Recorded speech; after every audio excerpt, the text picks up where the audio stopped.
I'm a man who believed that I died 20 years ago, and I live like a man who is dead already. I have no fear whatsoever of anybody or anything.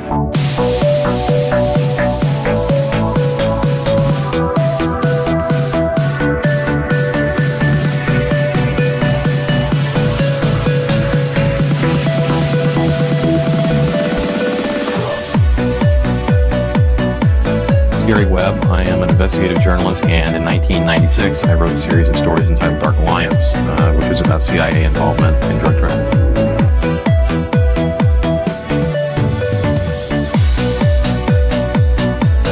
I knew a man who once said death smiles at us all. All a man can do is smile back. We've opened Skull and Bone, the secret society. It's so secret we can't talk about it. What does that mean for America? The conspiracy theorists are going to go on. I'm sure they are. I don't know. I haven't seen the red number 322. I sad duty to report this afternoon that my friend and colleague Tim Russert collapsed and died early this afternoon. I may die in this cell tonight or in the arena tomorrow. I am a slave. What possible difference can I make? And no official of my administration, whether his rank is high or low, civilian or military, should interpret my words here tonight as an excuse to censor the news, to stifle dissent, to cover up our mistakes, or to withhold from the press and the public the facts they deserve to know.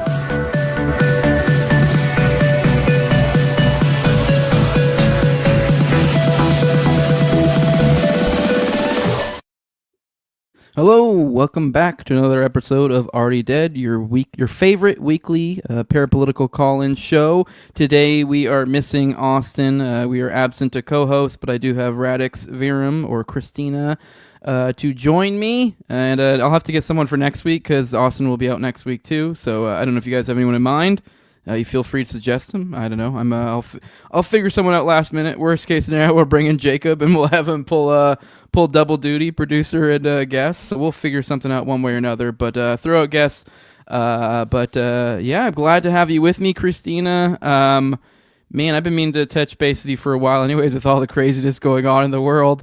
Not many better people to talk about with all the weird stuff going on. Me and you have a very similar interest in the type of research we're into, and we are in peak losing our fucking mind season. So, any thoughts, just kind of on all of this? Full-blown Gladio. Yeah. Strategy of tension. I mean, 2025 itself has been insane if you think about all of the events that have happened so far, like going back to January, all the bizarre shooting incidents. My goodness. And we're right now, we still have 2 more months left. Yeah, I mean, right now it's hard to even keep up with as a content creator, everything going on. I know I've gotten more into the kind of doing more of like a Monday through Friday morning show, and I just struggle to keep up. My show wasn't even really a news show so much as I cover news that I find interesting occasionally, because I'm not someone who really chases headlines per se, unless it's something that interests me. And it's been interesting me. It's been right up my alley for a while, and I just can't keep up. We've got what the closed door Acosta session stuff going on recently. There was Epstein stuff before that, which it was like a week ago or something that the birthday book dropped. I forget specifically, but we forgot. It's already passed through the radar and gone under the radar. Now we've moved on to other things, and now we see Ghislaine Maxwell at the Lomax prison going to yoga classes. So, in a few months, she'll be moved to a halfway house and quietly back into the world, I guess. Wouldn't surprise me at this point. We've got Kash Patel at the latest FBI oversight hearing, literally saying that there's no evidence that Epstein trafficked anyone to anybody. And it's like, what is Ghislaine in prison for then? And what was he prosecuted for when he mysteriously, disappeared in federal custody? And when asked if he had reviewed these documents, of course he had not, which is the same exact thing, ironically, or not even really ironically, I think we're just seeing a pattern here. I think it's very, very clear the signals come from the top. The Acosta closed-door meeting over the weekend with the Democratic Oversight Committee, every single one of them's claimed that he was just being evasive, and he essentially took the cash stance of that. I stand by that, despite the fact there were something along the lines of 40 witnesses, that I trusted my team and their determination, and I take full responsibility, despite the fact I'm also saying I haven't looked at any of these 302s, anything whatsoever, so I can't actually give you a reasoning for why these things aren't credible. But I can tell you my team said that we shouldn't look into it. I won't give you any names of my team, but it's just this kind of runaround. I take full responsibility, yet I have no idea why we did this. But knowing they probably won't really take any sort of responsibility. So this seems to be, it's coming from the top, but I don't know. I'm really at the point, I know we've gone things shut down in the past, and who knows, maybe a couple more influencers might end up taking hitting the dust in the meantime for distractions. But I really do think that this is inescapable and has reached between that, especially once you pair it with an ongoing genocide in Gaza, that's like they're almost inextricable. You almost can't pull the two apart. I don't know how these next, because I don't even know if we're not even a year into the Trump administration yet, so we're in for a wild ride. Yeah. If this is any idea of what is to come in the future, it's accelerating. I feel like that's what's been happening. They're just kind of they need to move along. We have to do greater Israel, and so we just gotta bulldoze ahead, right? Mm-hmm. That's how it feels, that they just don't really care either. I think part of it too is sort of like they already have their Palantir, they've already got their kind of technocratic grid in place. Elon Musk has Starlink, and all these private intelligence companies spying on us. I think they just kind of don't care anymore. And then in some cases, I think they want you to know what they're doing. I think that's part of like the intimidation factor. Yeah, intimidation factor is an interesting point to go into. We were actually talking before we started and how funny it is in that, like, me and you were kind of, I think, talking a little about having like part-time jobs and stuff, and it was kind of like the idea that our lifestyles and the content creating that we do has kind of enabled us to kind of have a little bit of a side thing going on. Like, I don't know your personal situation, but I know for me, if like the mob got upset with me right now, I've had some hot takes with the Charlie Kirk stuff. A lot of people have gone upset at me about. I stand by everything I said, but people have gone upset for me for saying truth at times where people are reacting emotionally. And I could easily, if somebody wanted to, start some sort of campaign, people probably, maybe, I don't even know if they'd be able to get successful in getting me fired right now, but it'd be a part-time job, it'd be whatever, you'd be inconveniencing me. If anything, you're being more of a dick to my boss than you are to me, because at this point, like, I'm honestly just more kind of hanging on just to kind of help out here and there, pick up a few $100, more just help out because I kind of friendly terms type deal, whatever. So just kind of the idea of just that here we are now, but not everyone did that. Not everyone... I mean, obviously not everyone turned to podcasting, but even not that, not everyone developed side gigs, did other things, insulated them. Many people rode the course and stuck through and didn't take the signals from the last time. And now we're getting this whiplash where left is right and right is left.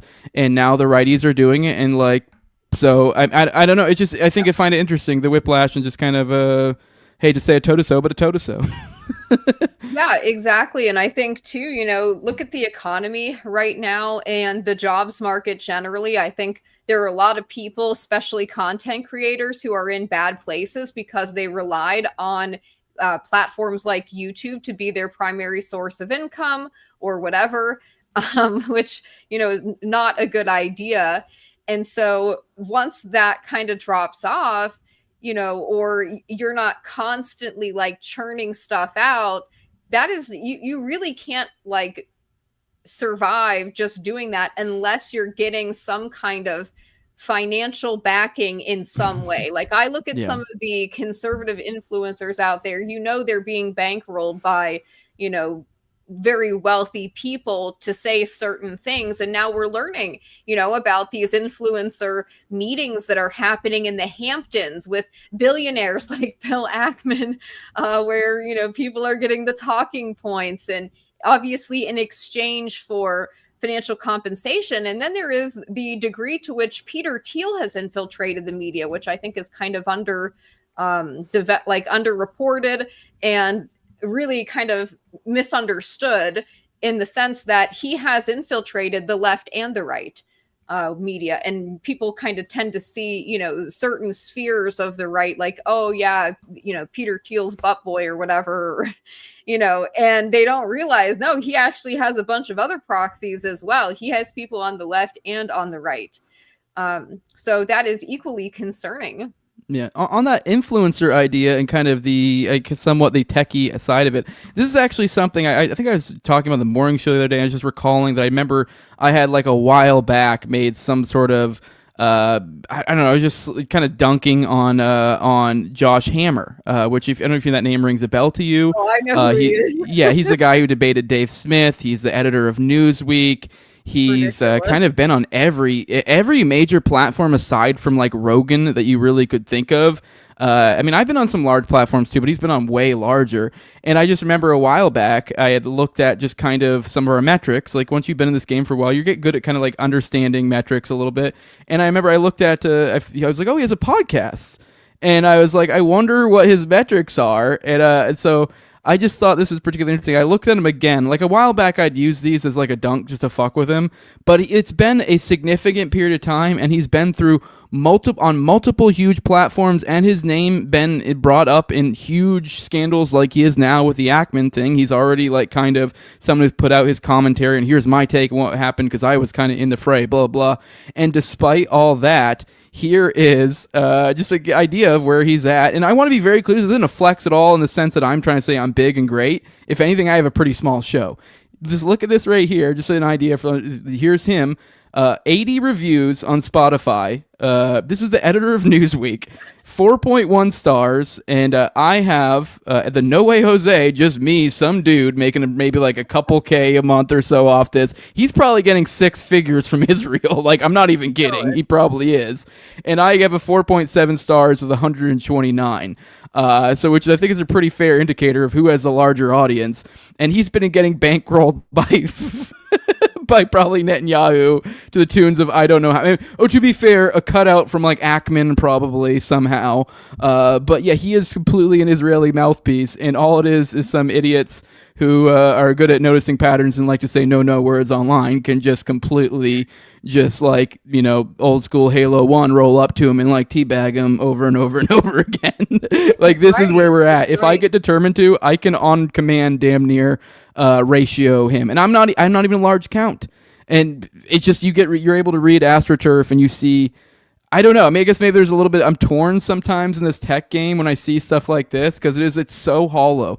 No one cares about these people at all to an absurd degree. Like I don't think people realize what I just showed you, how absurd that is. Like I don't at all want to think that like I'm aggrandizing myself. I have a very small show. That's how little people fucking care about what Josh Hammer has to say, despite the fact he's been on every major platform and is been in like huge scandals, debated Dave Smith multiple. I just really can't express a editor of a major publication in the United States. No one fucking cares what he has to say. No one listens to him. No one cares. Just like no one cares about what Barry Weiss has to say. And yet she's going to be maybe taking over like CBS or something. This is just where we're at, the level of stupidity. Josh Hammer is somebody that is entirely unimpressive.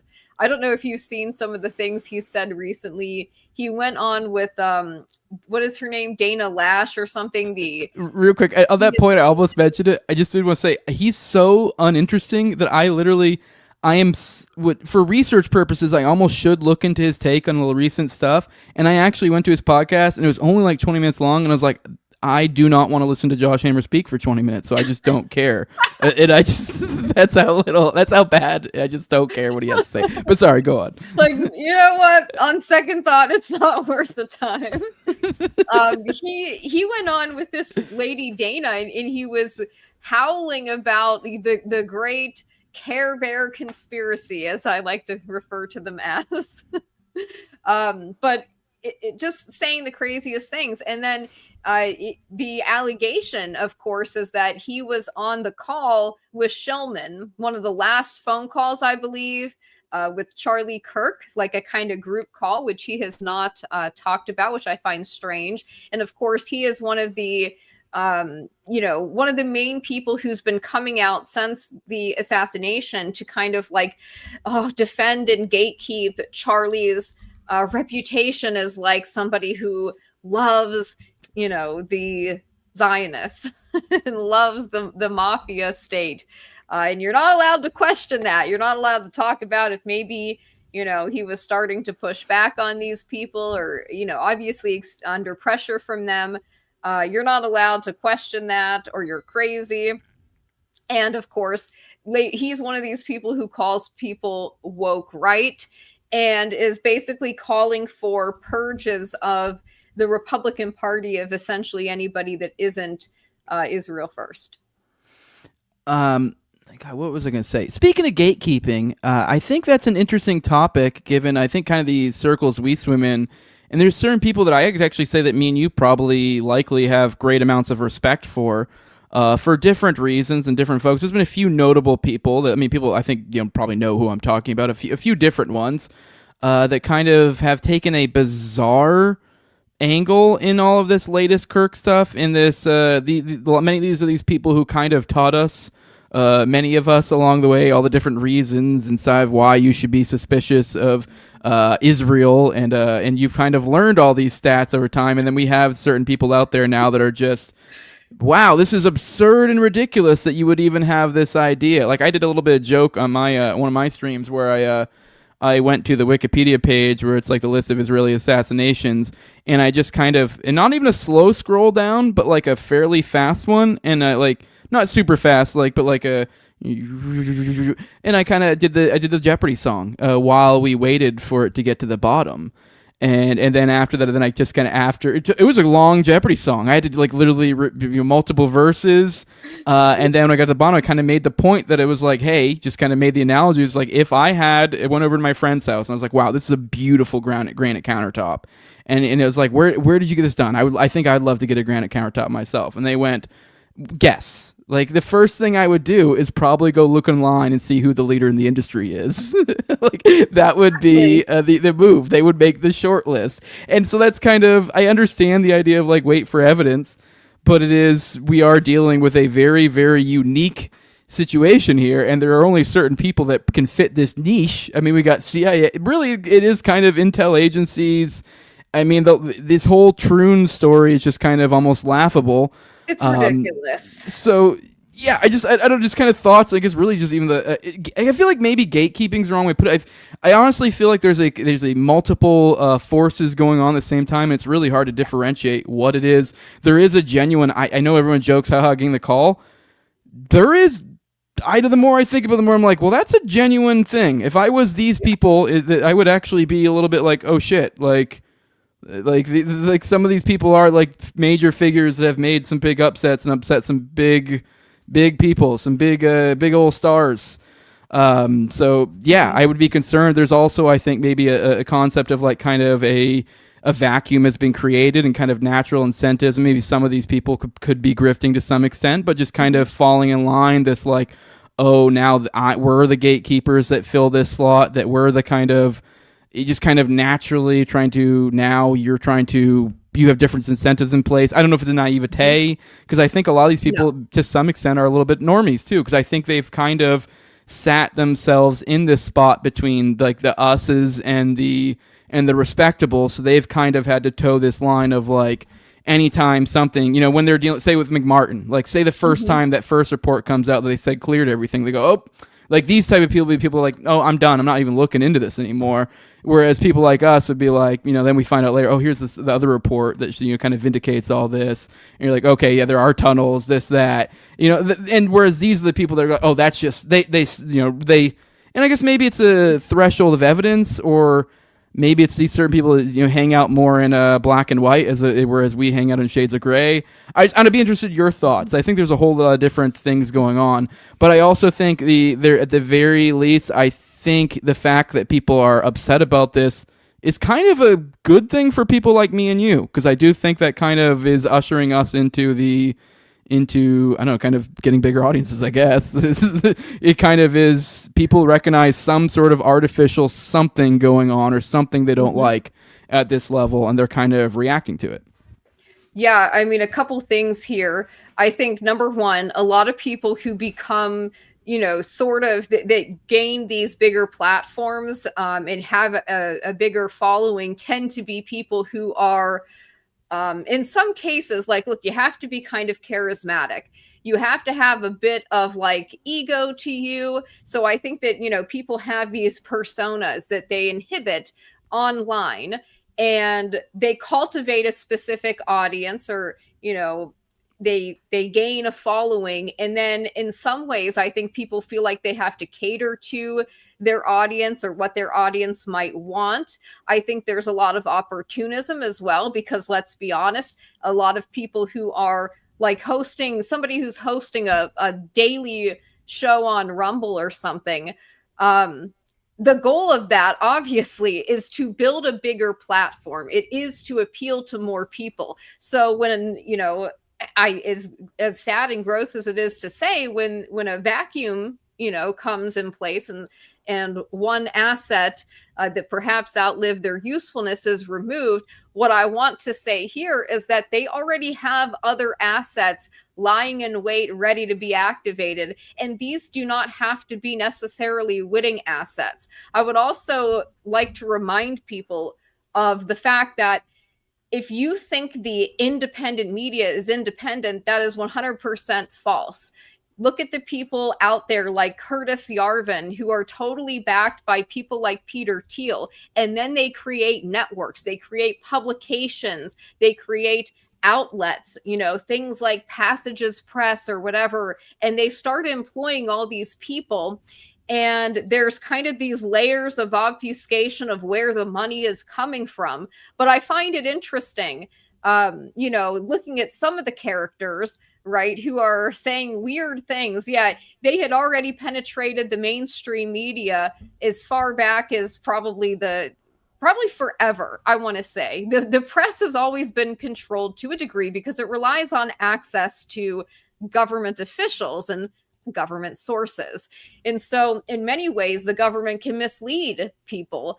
Look, at the aviary, Richard Doty, Mirage Men, and how they can literally drive somebody insane by feeding them nonsense and getting them to believe it. And that's what I want to say is some of these people could be unwittingly acting as an asset in some cases. And then I think there are other characters who, if you go back to their very early history, it appears that maybe they could have been compromised a long time ago. Maybe going back to, 2017 at certain events that occurred then, things like Charlottesville, things like January 6th. And so, that Catboy Bussy will get you. I look at things like that and I think, yeah, it's possible that this person is being cultivated in some sense.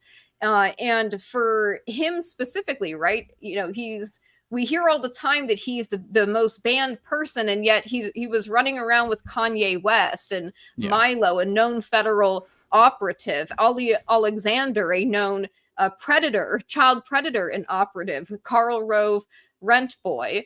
And so these figures have always been questionable to me. And that's not to say that I don't disagree. I agree with a lot of things that they say, some of these people, but of course, that's what they would want, right? They say some things that you agree with, but then, this could be somebody who is an asset. In that specific individual, I've seen photographed with Chuck Johnson, who's absolutely Peter Thiel's butt boy, the front man for Clearview AI, which was used, by the way, to identify J6ers.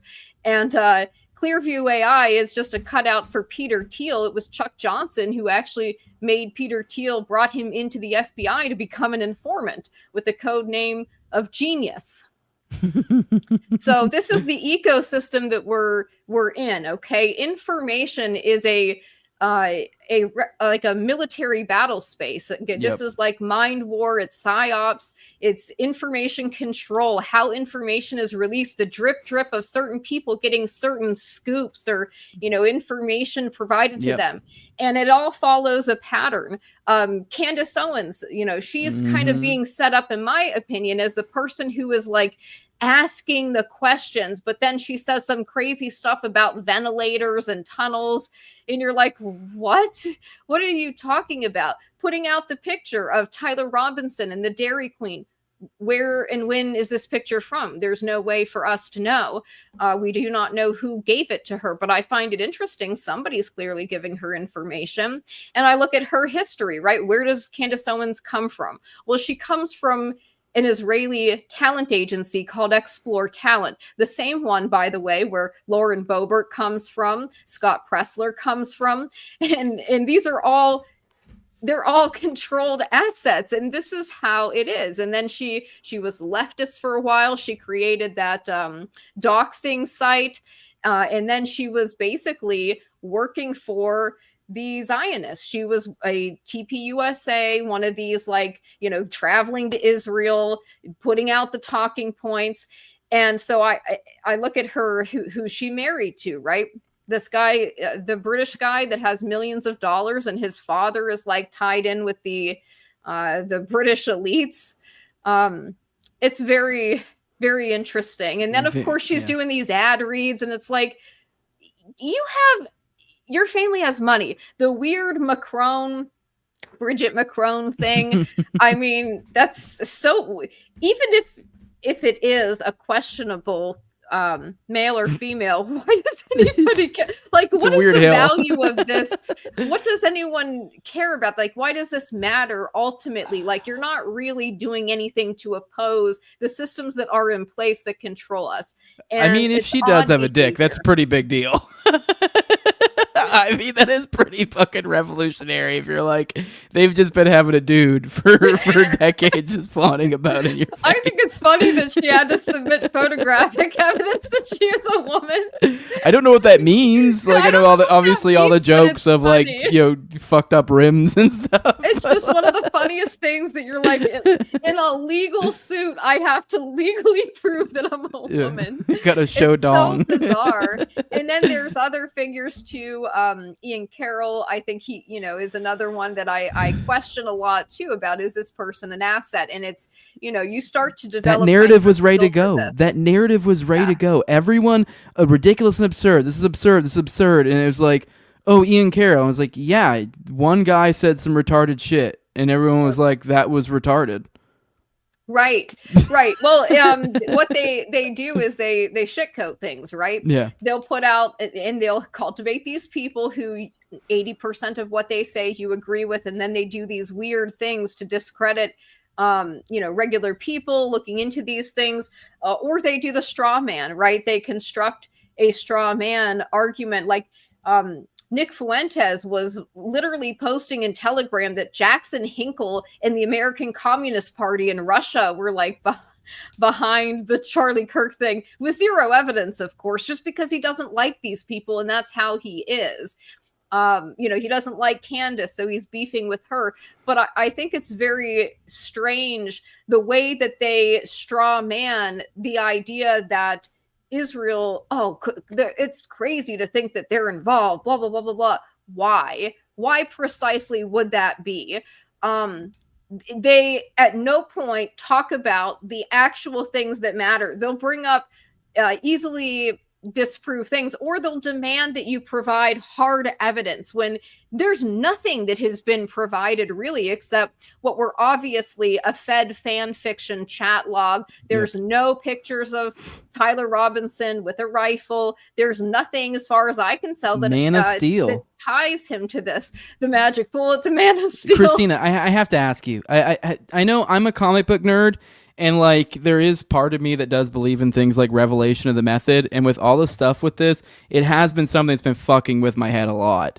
Because there's like, I don't want to go into, oh, it's all fake and it's Masonic theater territory. Right. But if you get into the Man of Steel stuff and then also some of the weird boomer posting from before, and if you do get into, like, you understand like Crowley concepts of like inversion and like, you know, kind of swapping reality, it's almost like a spitting in the face of the American people. Kind of this like satanic rituals are doing, and if you're thinking inversion, you didn't happen to see that movie? Have you seen Man of Steel? Have you seen the recent, not the Man of Steel, but the recent Superman movie that came out?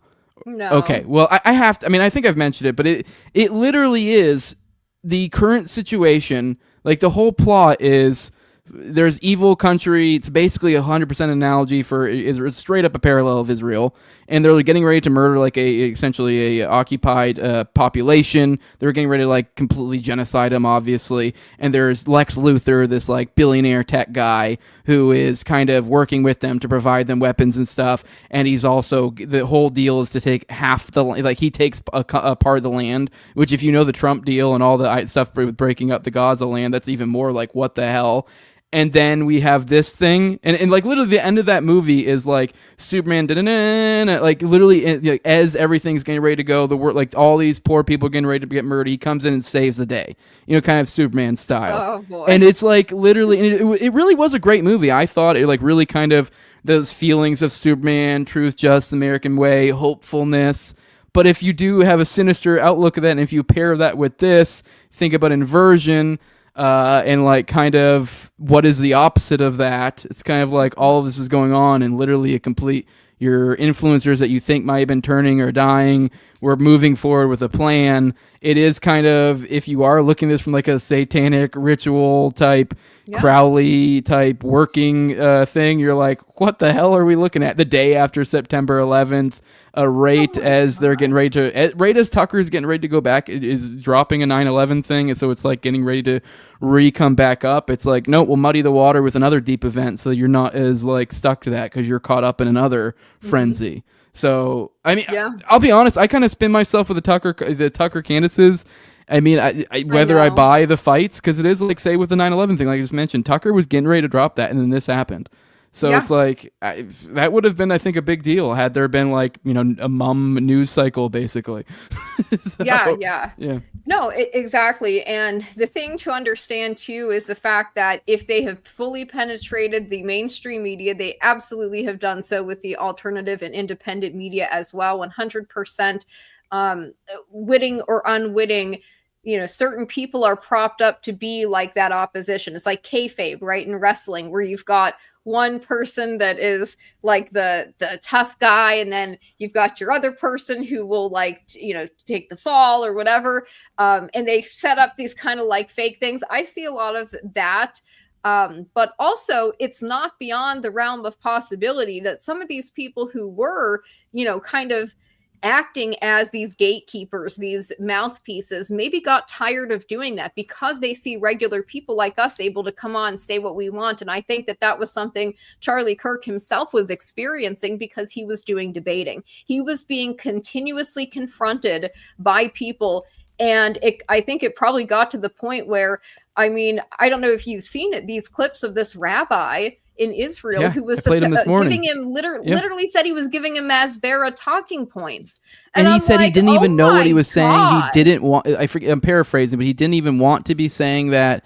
And despite that, he was just, you know, he didn't even really know that much about it. He was just saying what he was told. Like, really, like, I was like, how is this a quote that you just said, just flippantly?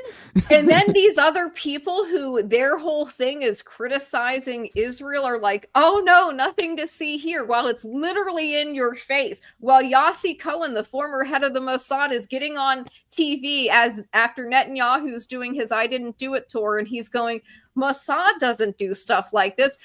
After they were just bragging on 60 Minutes about how they are a global production company. The world is their stage. They're the actors. They manipulate everybody, laughing about what they did with the pagers in Lebanon and how they waited years to pull that off, created a shell company, waited for everything to get into place. Like, they brag, they boast about it. And then going back to their history, if you have read Ronan Bergman's book, Rise and Kill First. Ronan Bergman, by the way, is an Israeli American, works for the New York Times. but is Israeli, I believe, dual citizen. So he actually had to get permission from the Israeli military intelligence to write this book, to get access to records, because they do not have a free press, by the way, in Israel. And he writes about, in this book, Rise and Kill First, their global targeted assassination program, where they have conducted since 1948 over 2,300 targeted assassinations worldwide. And a lot of these were false flag like style operations where it was blamed on an Arab or, for whatever suits their purposes, until years later where documents were revealed and it came out that no, it was actually them. This is what they do, and they brag about it, and they have this track record. And I think that is, if you're objectively looking at the situation and you're being seriously thoughtful about it, reject everything that you're being told and just ask the questions. Number one, who benefits from this? Number two, who has the means, the motive, the opportunity, the ability, the capabilities? Okay, who was closest to Charlie Kirk? Who were his donors? Who was his security team? Who were the people he was talking to? Who were the people that he was getting advice from? These are the questions that should be asked if you're going to investigate something like this. You always start with who is the closest to these people. And what you also do is you observe the behavior of people before and after. So what I did was I went back and I looked at a lot of these Zionists who were coming out now. We love Charlie Kirk, blah, blah, blah, blah, blah. You go back just 3 months ago to July, and they were all attacking him publicly. And I was going back and screenshotting them and posting it like, you people are unbelievable. It's disturbing. So that would be, if you're being fair and you don't have some kind of agenda, why would that not be one of the first suspects?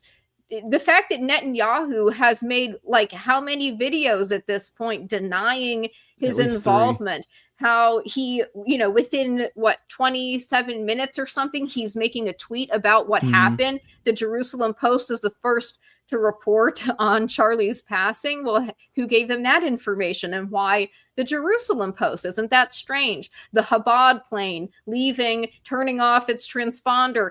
These are the questions we don't have answers for. George Zinn, his behavior, the other decoy with the pellet gun, the dude with the curly hair that yells USA, USA, and starts like right after this happens. These people are obvious decoys that were put in there to cause these distractions to allow the real perpetrator to get away. And I think it's insane to watch some of these people deny, and then not only deny, but what they're doing is dishonest. They're calling people conspiratards. They're, calling you names. They're laughing at like it's stupid or crazy to be looking at what I just outlined. Nothing about that even sounds conspiratorial. Yeah. It's bizarre. Well, I think it's a sign of their lack of intelligence. No IQ. For example, all the people clamoring for the death penalty, I can tell, I've posted multiple times, just pictures of Timothy McVeigh, learn from history, because it's just stupid, simple things, like this thing of clamoring, oh, kill him, before even knowing. It's you're literally feeding into, they're going to try to kill. If you keep doing that, they will kill him. They will kill him lickety split, and you'll be sitting 10 years later oh wow, I really wish he was alive, because we've learned a whole lot of new information. That is how this game works. So I don't know, people don't. These are people who haven't looked at things in the past. Any one of these deep events, if you look at the things on the ground, it's almost never what it looks like to begin with. When has there ever been a deep event that is, what it looks like on its face from the jump? Exactly. It's been how many years since JFK, and they still won't even release the documents after they promised they were going to do so. No unredacted releases of those documents, because we all know where that would lead. They're not going to do that. The fact that, back then they were able to control information a lot better. They were able to edit the Zapruder film. I mean, knowing who Zapruder is also kind of funny. Yeah, so if that's how long they can keep things secret to cover things up, it's just crazy to me that these people would be making these definitive statements now when there's literally zero evidence that has been presented to anybody. And from the beginning, the way that this has been handled has been incredibly bizarre. They, at the Butler attempt, the assassination attempt in Butler, they stopped everybody and looked at their phones or took their phones. That did not happen there. And I understand there's a difference, right? One is obviously a presidential candidate. Okay, so he's going to have more security, federal, Secret Service, whatever. And it's going to be a bigger deal. But it's bizarre that all these people, 3,000 people were there. Nobody's really stopped it. They arrest the decoys. And one interesting thing is the first person that they arrested when they announced that they had a suspect was some guy, Karashi or something. And then they released him. That's not even George Zinn. Nope. The guy with the pellet gun, the other guy that was chanting and celebrating literally 1 second after it happened. That's not a normal response, by the way, to somebody being assassinated right in front of you. That's a traumatizing thing. Your immediate response would not be to turn around and start smiling and chanting. This is insane. The camera is still so damning to me. The camera thing, the guy, that I just, and I'm sure you've seen the responses from the Colvey or whatever, the one guy who floated out the magic bullet HIPAA violation that he got. It's just astounding that this guy. I mean, I used the example. I told there was a guy who committed suicide in front of my house before he technically was brain dead when I found him, and he had his friends that didn't know it, and he was locked in his car. And I kind of realized what it was, that he had shot himself and he'd been there for clearly hours and was a stable condition.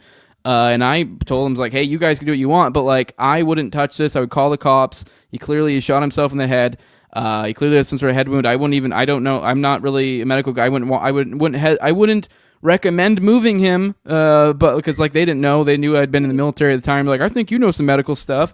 And my first instinct was you guys should probably not break into his car or anything, because it's going to look like something that it's not. You're going to be contaminating a scene.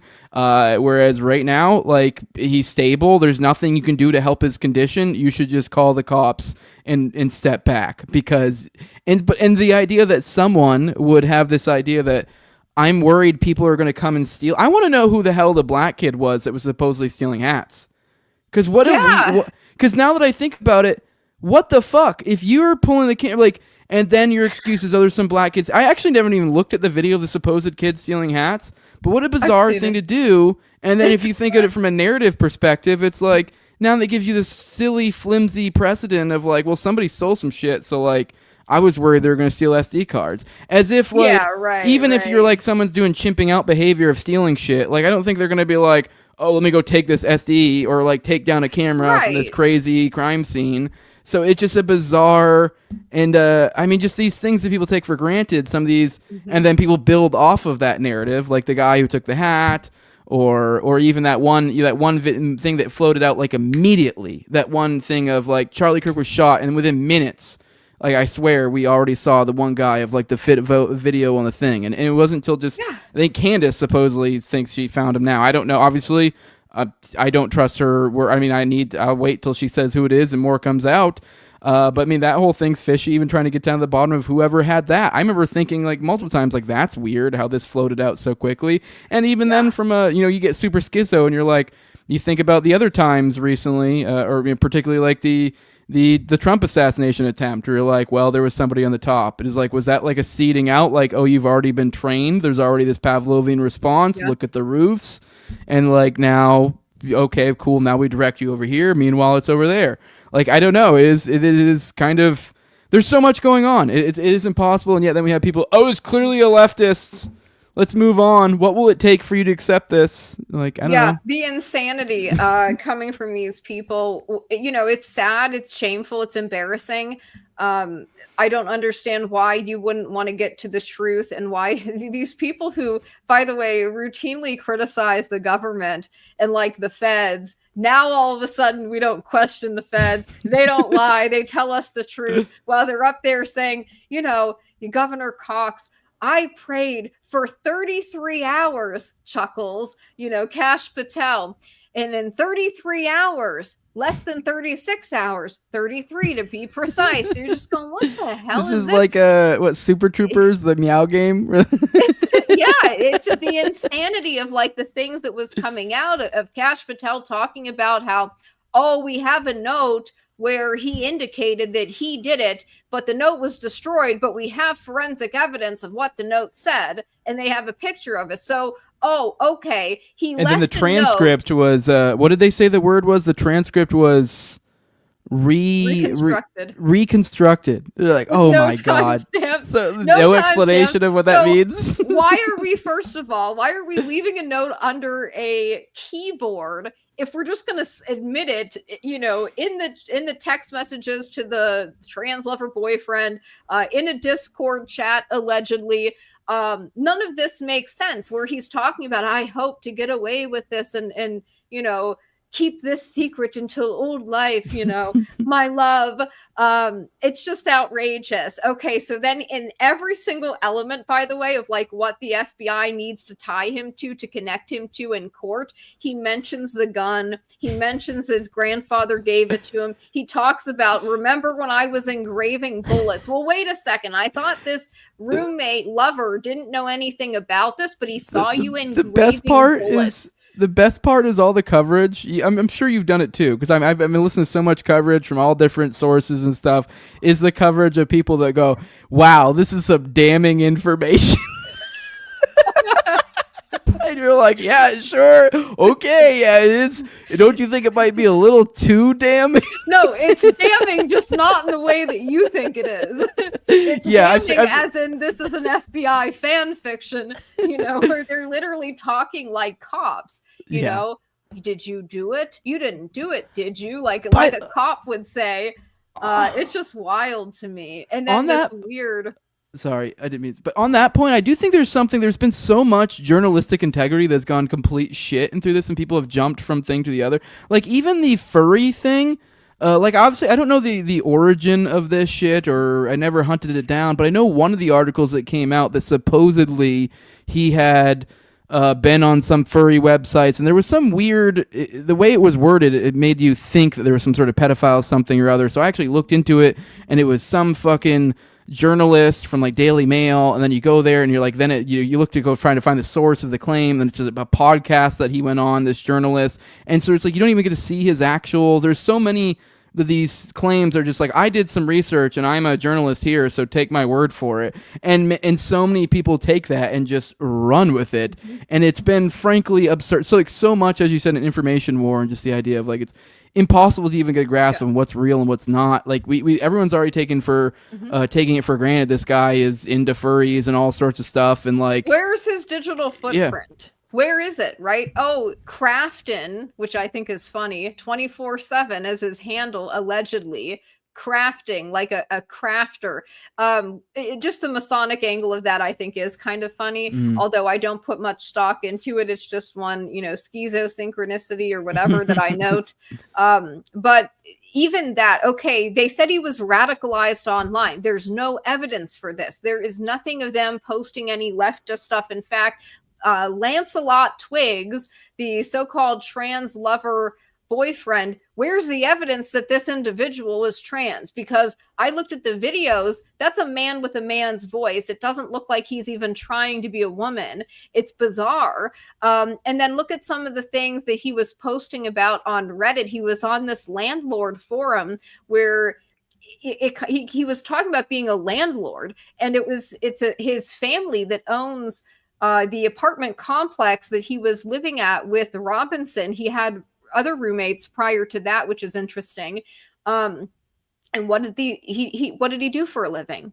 We don't really know, other than like he liked gaming. They said he wanted to be a gaming star or something. Where's the evidence of that?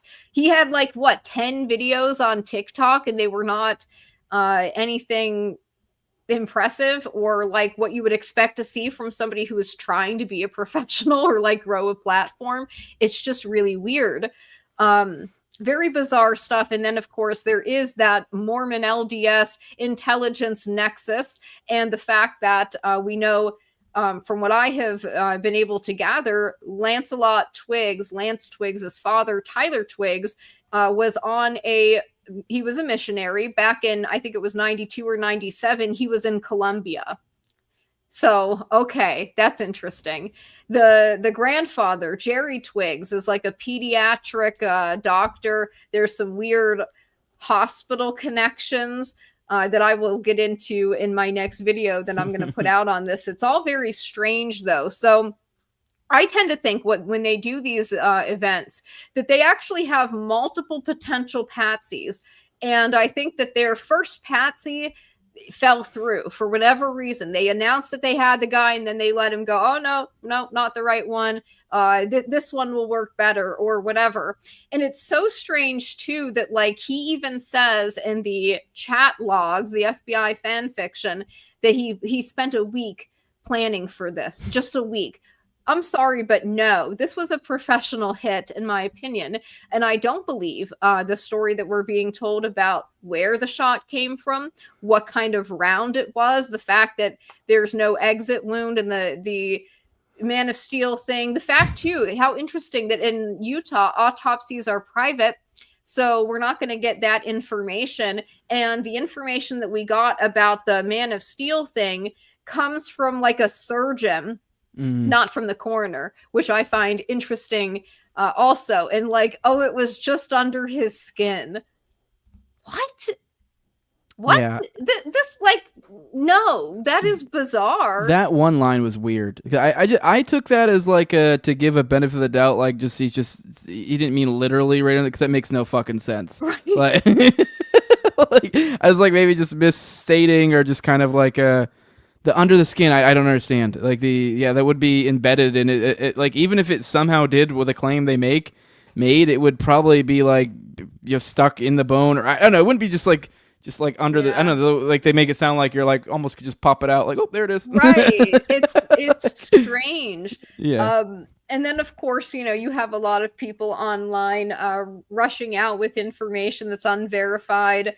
Which muddies the water and makes it harder. Then there is, of course, the fact that you need to archive stuff as it's coming out because things mysteriously disappear.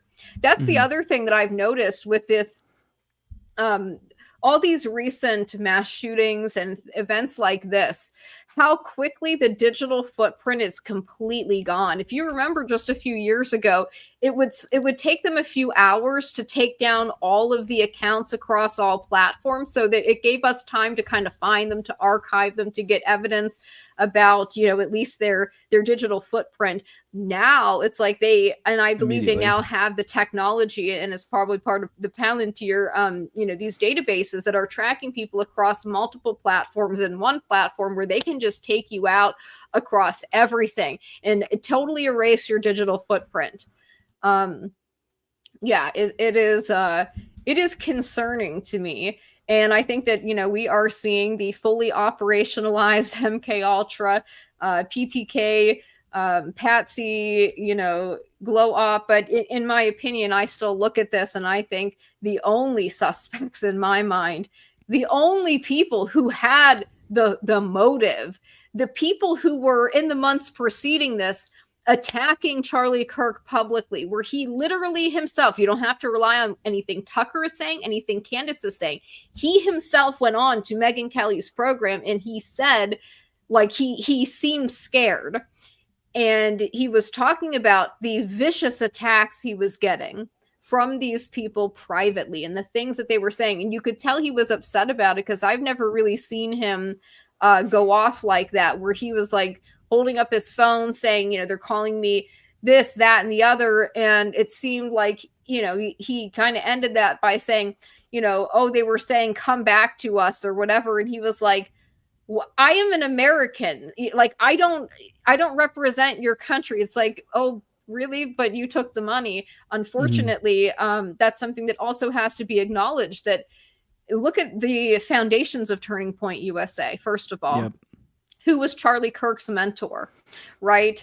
David Horowitz, David Horowitz, but there was another guy before that.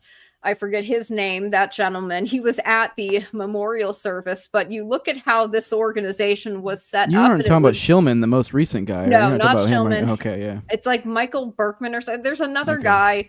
And then David Horowitz being his main mentor, who we know was a, Gladio agent.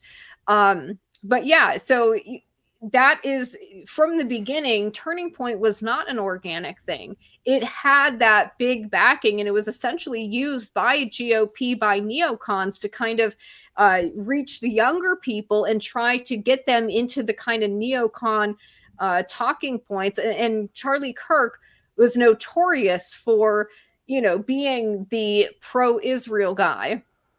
And so I think that it got to the point for them where perhaps he had outlived his usefulness, and they wanted to take full control of this thing that was basically theirs from the beginning, right? All these chapters. And when you think about, too, I remember hearing stories, and I did videos on this a while back. You can go back on my YouTube channels and find them and watch them, where I actually talked to a young kid who had gone to a Turning Point event, and he said they were getting drunk. There was like, they're partying with alcohol, getting people drunk. And then he said, like, there was weird, like, sexual stuff going on, right? Where it was very clear to me they were using these TPUSA events to get people into compromising situations. And the closeness, too, of TPUSA to organizations like Prager University, that is, the CEO is an Israeli former IDF asset, right? Charlie was literally surrounded by these people.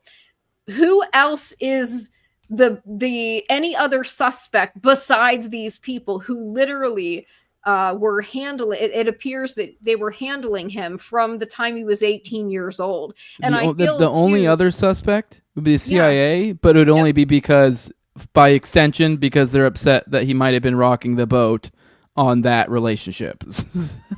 Yeah, that's possible too. It's just all very strange to me, though, that certain people are acting like, it's crazy to consider these things. No, I don't think it is, when you look at the history of this organization and how it was being used, how important it was, by the way, to the GOP. And the fact that I played it the other day, the head of the Republican Jewish Coalition did a video event where he literally talked about the woke right being an existential threat. And in this clip, he says, the Democrats are crazy and they're now against us, right? And he said, if we lose the Republican Party, Israel loses all of its support, and we have to have it. Like, until we can be independent, like, we have to have the Republican Party. And he said, we have to purge anybody from the Republican Party that is woke right. And he named specifically Nick Fuentes, Tucker Carlson, Candace Owens, and one other individual. I don't recall the name, but that was basically, you can see, okay, well, they say they will take out anybody. Daryl Cooper or Dave Smith, probably. Yeah, Dave Smith. Okay. You can see that they will say, and I've seen them say it, they have no problem executing anybody around the world that they think is an existential threat to their existence of their terror state. So when this guy is literally saying existential threat, and then look at what also was happening. The vote to not release the Epstein files comes right on the heels of this. Quietly, nobody pays attention.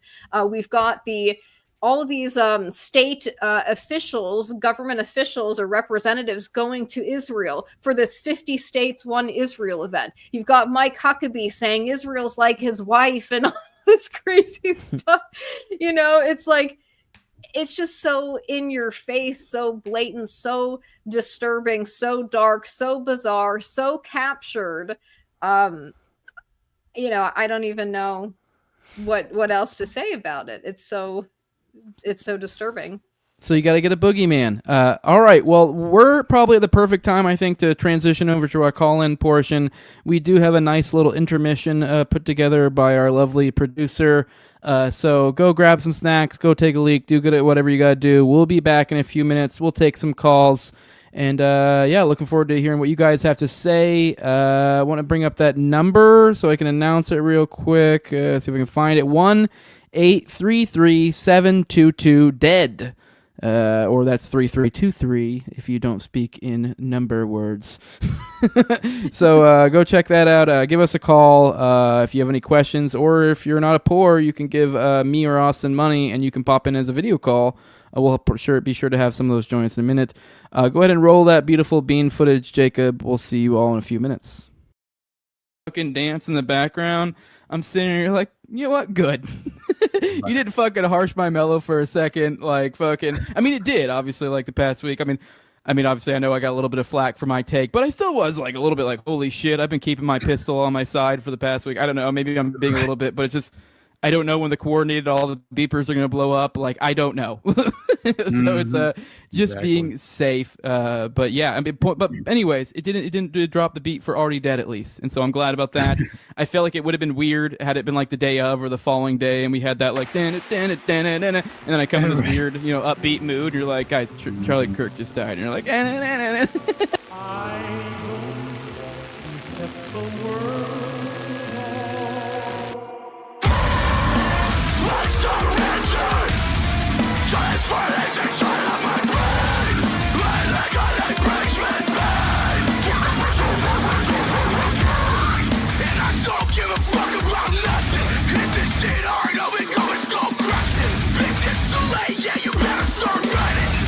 It's been a shit show. And I think the kid himself, right, is in like some sort of high security ward where they claim he's on suicide watch, and potentially, they put you in a smock whenever that happens, right? You're basically, you can't move your arms, and I'm just considering the idea of, like, you remember what they did with James Holmes. I mean, that kid was kept in like a dissociative state throughout the entire process, I'm just, clearly this ridiculous FBI fan fiction confession that is circulating is clearly, in my mind, the kid himself is allegedly not cooperating, is the last that I've heard as far as the most recent reports on him personally in this moment. And he's refusing to cooperate and has not yet confessed, but yet his own father claims that he confessed. And his father told the authorities he would keep him secured until they could arrive, right? Yeah, until Bill Ackman could arrive with his 1.2 million. Yeah, what is that? Oh, my God.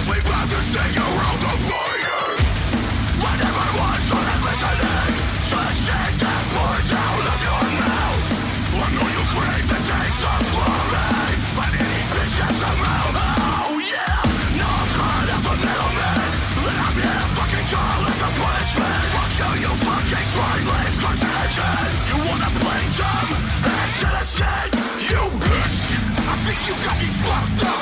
It ain't worth the fast moving, no more problems. Little bitches always wanna play with fire. TS, you need TX and no one can deny us. You know what the fuck going on, pussy? Suffocate, rock shit, whole lot of heaviness. You might not like us with your bitch shoes. Don't act like you can keep up with us.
Howdy. Welcome back. I enjoyed that. I hope you guys did too. That was great. Yeah, all right. Well, let's get into it. There's one last thing I guess I did want to talk to you topic-wise, but all the things going on. I guess maybe we can get Jacob can work on calls or get other people in here with us, some of the patrons possibly, while we get started on this first topic. But I kind of wanted to hear your thoughts. I've been particularly just flabbergasted and disgusted to the point of calling out people's masculinity to an absurd degree in the past week.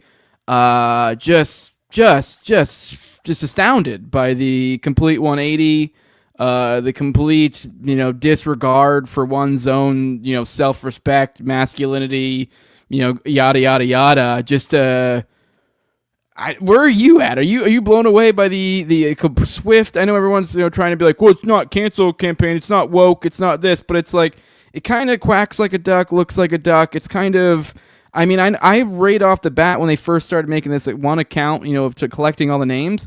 I don't know about you, but I just kind of was curious, and I started just scrolling through it, and I'd say the vast majority of the ones in there were complete histrionics from right-wingers just going nuts because someone disagreed with them.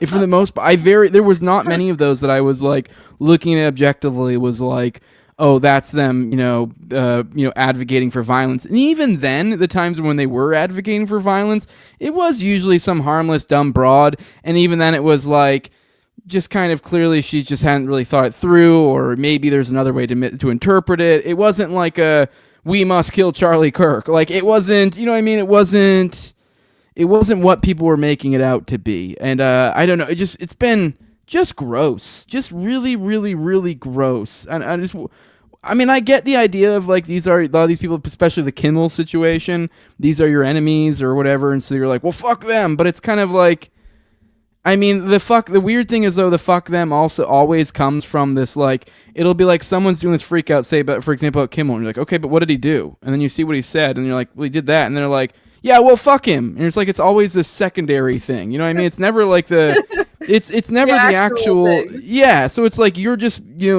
completely admittedly embracing blind rage.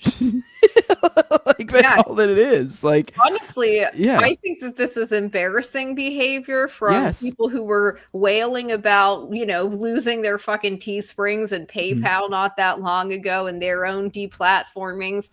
It's this, what it is an impotent power fantasy, right? It's the fact that they have zero ability to actually go out and physically do anything to anybody that they don't like. So they have this impotent rage. And as soon as they get the opportunity to lash out at the people who they believe have wronged them or the other side, it's the stupidity of the emotional. This is a feminine emotional response. Feminine response is, I need daddy to protect me, or I'm going to lash out at people on an emotional whim without really thinking about the potential consequences of my behavior. And look, I understand the argument too that, and I made it myself, that a lot of these people on the left were doxing J6ers. They created websites to, dox and harass people. They did this for people who donated, like, to the Trump campaign. They put together a map and things like this. They created websites to go after people's advertisers and things like that. So in a way, it's like, yeah, they did kind of create the rules for this, and it is kind of, I understand the cathartic feeling of, oh, finally it's happening to them.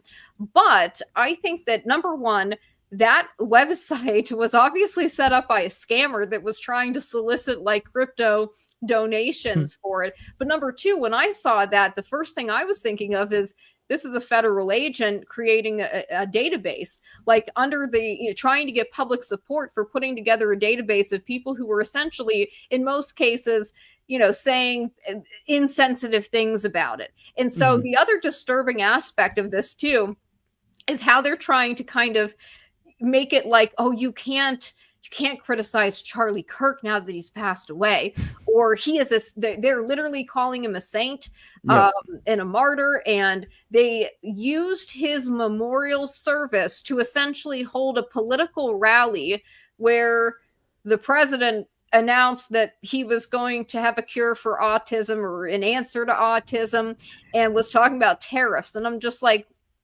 what?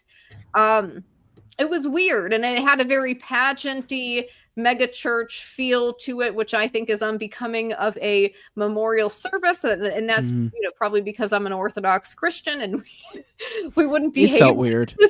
At that. I'm not gonna lie, I laughed at the jokes of the people that were like the memes of like the WWE, like the explosions going off, and you're like, welcome to the funeral of my husband. You're like, okay, this feels weird. It got a little weird, and people were the howling about Steve Miller's speech, and the Zionist freak out about Tucker Carlson talking about the Pharisees eating hummus.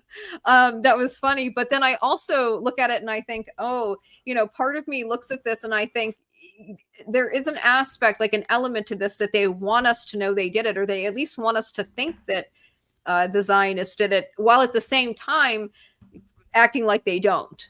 In a sense, which I also find interesting. So that's just something that I keep in mind, although I do believe that those are the people with the means, the motive, and who probably had the capabilities to pull something like that off, possibly with help from our own intelligence community, who knows.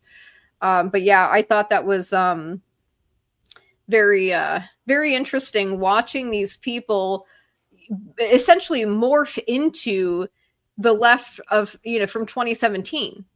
It's the same behavior, the same hysteria. Oh, this person said something I didn't like, or they offended me, ruin their life. Yep. What are you really accomplishing with this?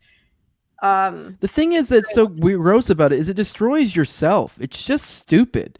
And as I pointed out today, I didn't really get a ton of traction because maybe people are still salty about it. But I put out a tweet that was like, "Congrats on making Kimmel relevant again," because it's like that's what you guys did. That's literally all you did. Like, you've ceded ground to, like, you were doing the right things. You were winning in the marketplace.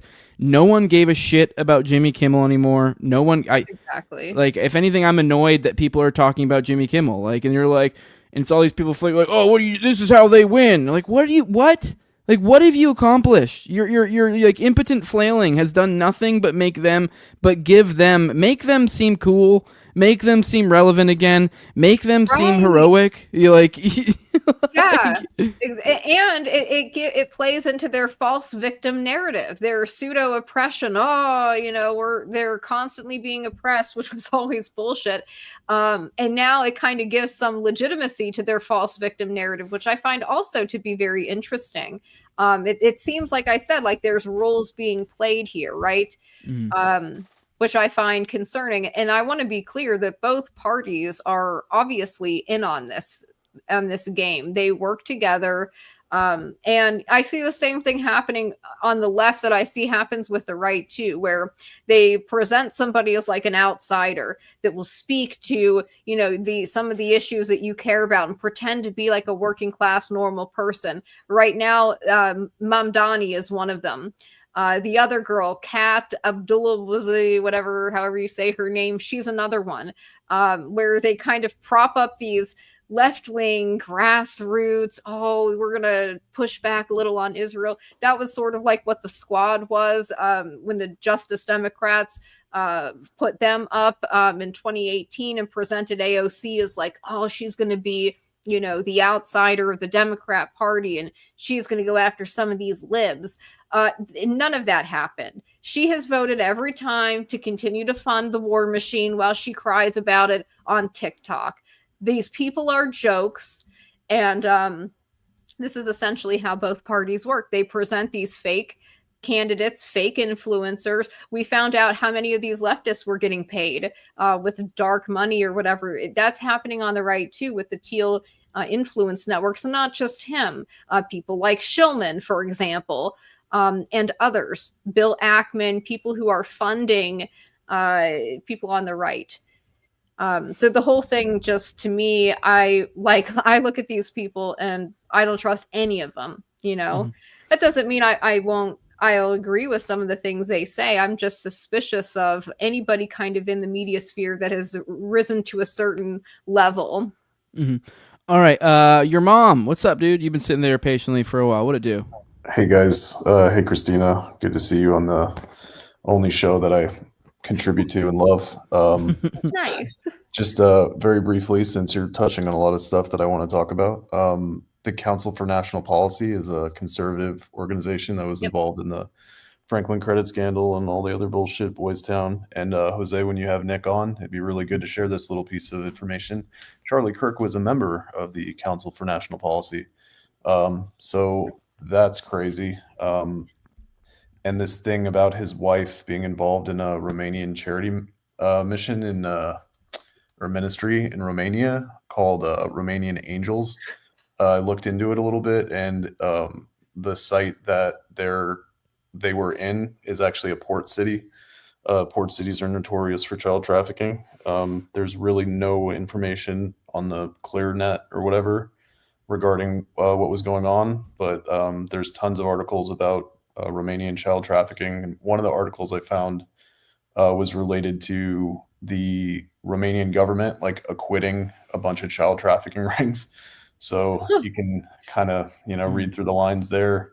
Yeah. But mainly that's all I wanted to add, just the shit about Erica Kirk being a fucking fed and being groomed by Trump from her Miss Arizona fucking Definitely days. suspicious. It makes you wonder how deep that goes. Is he chilling in Isn't Valhalla right now? Yeah. That's the question. And not only that, but like her mom's work for the government, doing government contracts. I think her father as well. That's kind of strange. I didn't know much about her until recently, and I still don't know much about her, so I don't it's hard to speak to that, but from what I have seen, I do think that is absolutely a suspicious background of, it seems to me that perhaps this was some kind of arranged relationship. Exactly. It's like you said, there's unwitting and then there's witting assets, and she's definitely witting. Well, it's pretty easy for a dude to be unwitting in that situation. I mean, she's gorgeous. What are you going to do? And she fucking gets thrown at you by Trump and his handlers. Like, of course you're going to take the bait.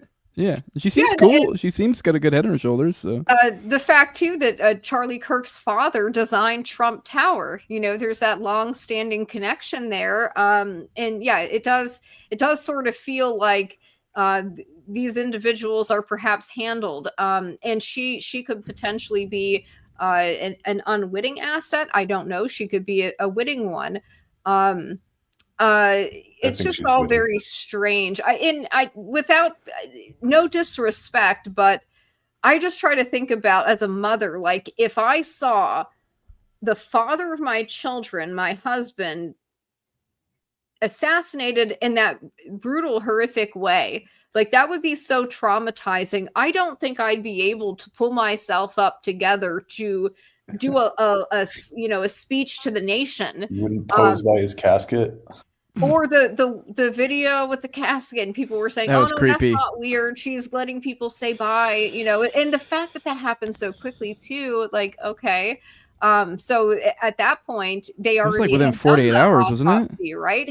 I guess that it was very quickly. And then of course the immediate announcement of like, she's going to take over TPUSA. She already knows how to run the whole thing. And then they're saying, and this is what really creeped me out. They said Charlie, brought young men to the Republican Party. Erica is going to bring the young women. And I'm going, why would you say that? This man has just died and you're talking about bringing people to your stupid political party. What is wrong with you people? Yeah, it's pretty obvious. It's weird. It's creepy. I don't know how anybody these guys have talked about it all the time. And Christina, you're very well versed in Gladio. I mean, it's culture war, and we all have to kind of take a step back, and regardless of like what side you're on, just take a step back and see the psyop for what it is. It's a psyop, and don't get wrapped up in it. Love your neighbors, talk to your neighbors, love your neighbors' kids, protect them. We're all in this together. And the more they try to divide us, you just got to keep pushing, man. Know your neighbors, talk to your neighbors. That's pretty much all I got, guys. Just fuck Israel. Just had to get that out there real quick. And I love all your content. And shout out Rage Child. Shout out chat. I love you guys. Bye. Thanks, bud. Free Palestine. Do you got a call for us, Jacob? I see you hanging out there. I figured maybe that was what it was. Yes, sir, I do. We've got Ryan on the line, so let's see make how this sure works. This works correctly. I think it's the first time we're trying it. Ryan, can you hear us? Howdy. Yes, sir, I can. Can y'all hear me? I can hear you. Can you hear us? Yes, sir. Nice. Shit. There you go. Oh my God. Awesome. We good to go? We're good to go. What's up, man? Good to go. How you doing, guys? Jose, Christina? Good. Great to hear you. What's up? Yeah, I just wanted to add on to some of these weird Erica Kirk or Erica France connections. It's all publicly available. I just went and looked at her mom's LinkedIn, and I did some digging, throughout the day, and these government contracting connections and the stuff that this lady's supposedly into. You have these integration of intelligent communication and transportation system technologies for regional solutions. So basically, she helped found a, I guess you could say like a transportation data collection firm where you put the stuff up on the on the billboards and whatnot. Connections through Arizona, similar to the Amber Alert chick involved in the Clinton Haiti thing. If y'all remember that. Yep. I can't remember what her name was. Laura Silsby. And then there's two other companies which are. Go ahead, Jose. Laura Silsby. Sorry. Yep. Yeah, Laura Silsby. There are two other companies that she founded which are very similar. The first one was G-Tech. It was developing products to mitigate the potential devastating damage as a result of an electromagnetic pulse. And then the third company is E3TEK. Yeah, I know. Some people like fishing. Some people like watching the NFL. Other people on their free time develop EMP resilient technology. Yeah. And the E3TEK group has a pretty, I guess you could say, a shady website. So what's worse, having a fake website where you claim to make EMP technology or making EMP technology? But if you go on the website of E3TEK, it details all these, fancy EMP things and how they work for the government and defense contractors, and something about a Joint Service Achievement Medal for classified operations during the Iraq and the Afghanistan war. And it's just, come on, guys. Huh. Insane. Was it like a disaster preparedness thing? Is that what you're saying? Like electromagnetic stuff? Because you mentioned the Haiti thing, and they kind of, I guess my mind goes to kind of the dialectic of like problem solution, whatever. We have a disaster in Haiti, we can exploit it. And so, like, I imagine that, I don't know. It sounds like disaster preparedness of electromagnetic stuff, which is clearly they've been signaling that. They even had that one movie that Obama like produced or whatever. I forget what it's called, where it was like the world goes dark type thing. So they've been kind of getting us ready for that being like some sort of new age disaster or something. So I find it interesting. We have Erica Kirk, taking a big profile right now, and she's kind of perhaps connected to some sort of disaster preparedness for the next thing. So I don't know. Yeah. Well, not disaster preparedness. Austin was on a show the other day where he talked about the idea of there being these counties, these cities, or basically these areas that have been captured, these cells. And I like the idea that the Frances family, the great grandfather was like knighted by the King of Sweden, and we can't find anything else about the dad and their shady connections. I like the idea that this is just a cell in Arizona, that she's from Miss Arizona, beauty pageants, right? All this nonsense, yeah. Right? That's, irrespective of, shady shit, right? Like the idea that, and that's not even counting the connection to the Romanian Mark Dutroux, right? Through her orphanage that was sending, mailing kids to Israel or whatever. So just shady connections. Just wanted to expand upon the last caller and get y'all's take on all that. My take is that thing's sketchy. I don't know. Just say that's a lot to think about. I'm definitely going to have to re-looking at that. I don't know, Radix, any thoughts? Yeah, I know. I'm like, oh my gosh, now I need to look into the parents more. No, that sounds bizarre, and like you said, it's not really normal, right? Is it for the average person? And that's what I thought too when I heard about Erica Kirk too. That she had created this Bible in 365 app, right? App creation. That's interesting. Then she also had a streetwear company as well. And I'm like, okay, this is not normal for your average young person to create two separate businesses and then to be, a pageant Miss Arizona, and then to be involved with an orphanage. She got on that reality show too. That one reality show. Yeah, I saw her on the reality show, right? If you're involved, if you're doing anything with women or children in Eastern Europe, right, it's likely there's likely something going on there. I'll say that. Not and looking the good. pageant thing too is always, been very weird to me, and I think kind of connected to essentially prostitution. Mm-hmm.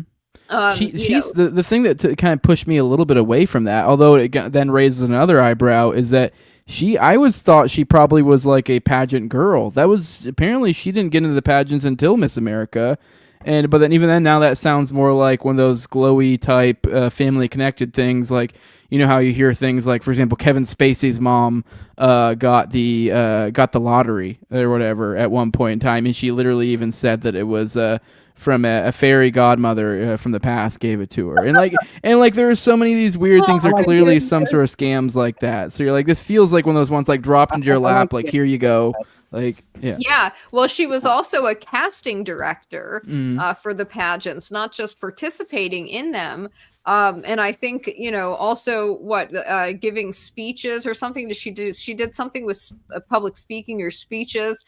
So it is sort of like a strange background, to say the least. If she's not an asset of some kind, I guess she's just super productive and super lucky that her family had money and connections. Mm-hmm.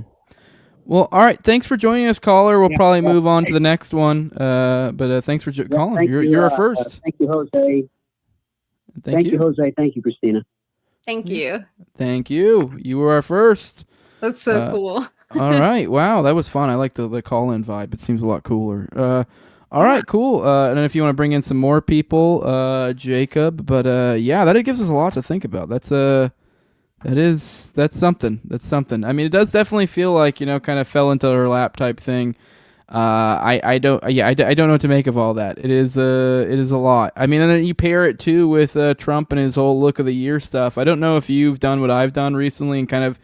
Or maybe you were already there before all this, but I know with the recent Epstein stuff, I've went and re-looked at some of the stuff in the past, reevaluated with fresh eyes, some of the Trump stuff, and kind of, I've been saying a lot. I think he's a pedophile. I genuinely think the President of the United States is a pedophile at this point in time, after some of the things I've dug into. Obviously, there's no smoking gun, but you kind of see enough things that you're like, come on, dude, he's a pedophile.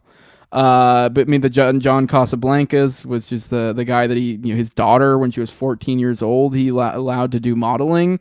Like, I mean, and then some of the birthday book stuff that's come out. So yeah, that's kind of where I'm at. That have you been re-attacked, or where were you? I'm kind of curious. Were you already there, or did you kind of where some of the Epstein stuff do like maybe perhaps what I did and go, oh shit, I need to look some of the old stuff and eyes start opening and going, oh my god, like the look of the year stuff, the John Casablanca stuff. I mean, some of the other connections were already kind of there, the Roy Cohn stuff, but those stuff you really start to look and you go, oh my god, like this guy, and then you sprinkle on the new Epstein book stuff, and you're like, he's a pedophile. I definitely think it's possible. I have no idea if it's true or not, or if it was just some kind of other corruption, right? Because Epstein wasn't just a trafficker, he was also a money launderer, and he was doing other things as well. And when you look at Trump's background, Roy Cohn was his mentor.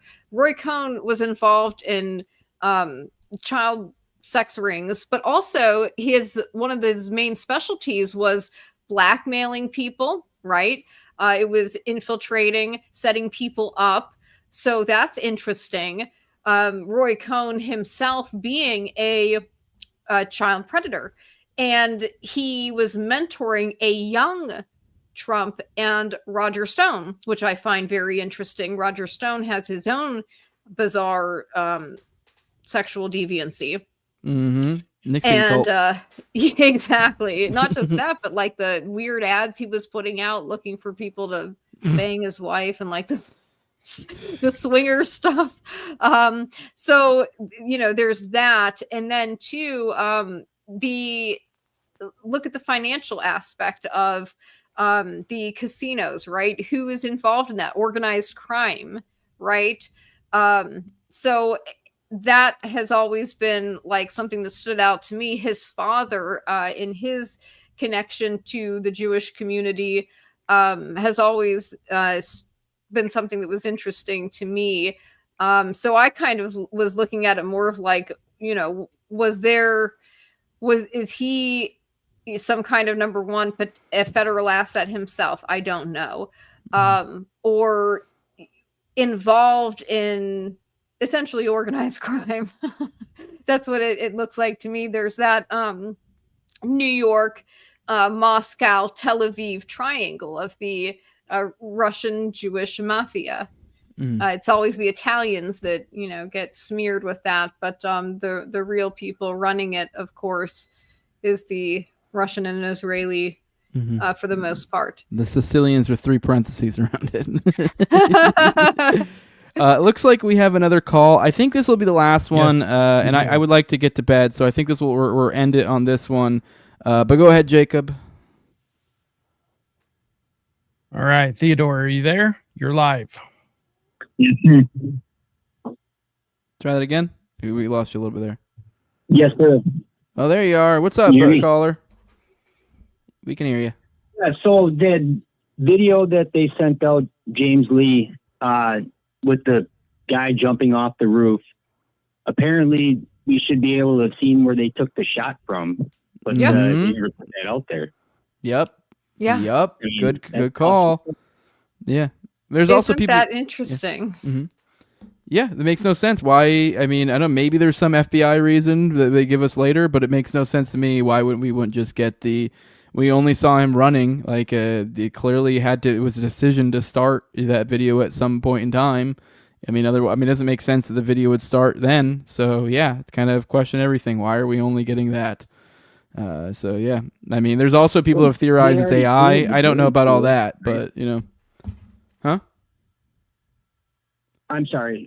They already tainted the jury pool too. I mean, with putting all this stuff out there, right? Yeah. Well, you'd know better than I would, Christina. You were a paralegal, right?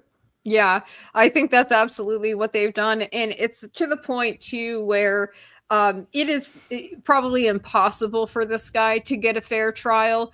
Think about the news that has come out and the way that people are talking about him, demanding his execution, the emotional response to the event itself, where people are literally saying that Charlie died for our sins. It's bizarre. It would be impossible for this guy to get a fair trial. And they did the same thing to Luigi Mangione, by the way. They obviously had been tracking him from New York City, and I think they were using AI and a surveillance grid that is kind of undisclosed to track him to the Altoona McDonald's, because they actually had an NYPD officer there already. So it wasn't like, somebody just recognized him. That would have taken time for NYPD to get from New York to Pennsylvania, but they were already there.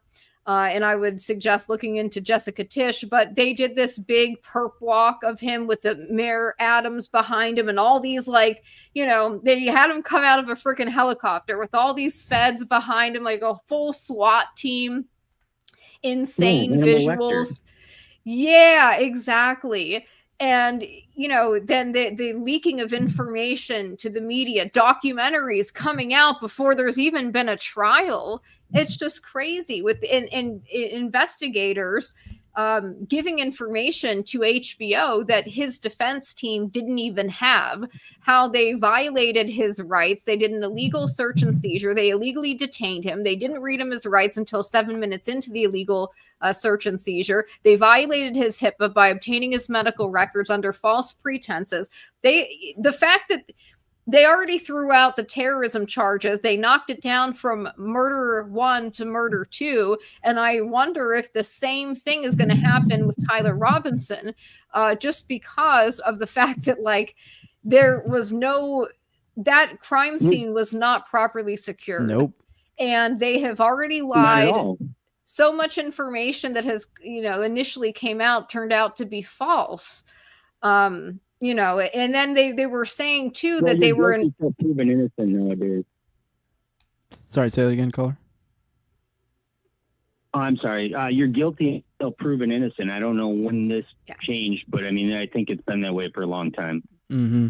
Absolutely. And then the other, one other weird thing to this is that I saw an article where the Pentagon was considering doing a recruitment It's gross. at TPUSA centers across the country. And also at the memorial, they had literally a sign up to vote booth there at the memorial service. Like,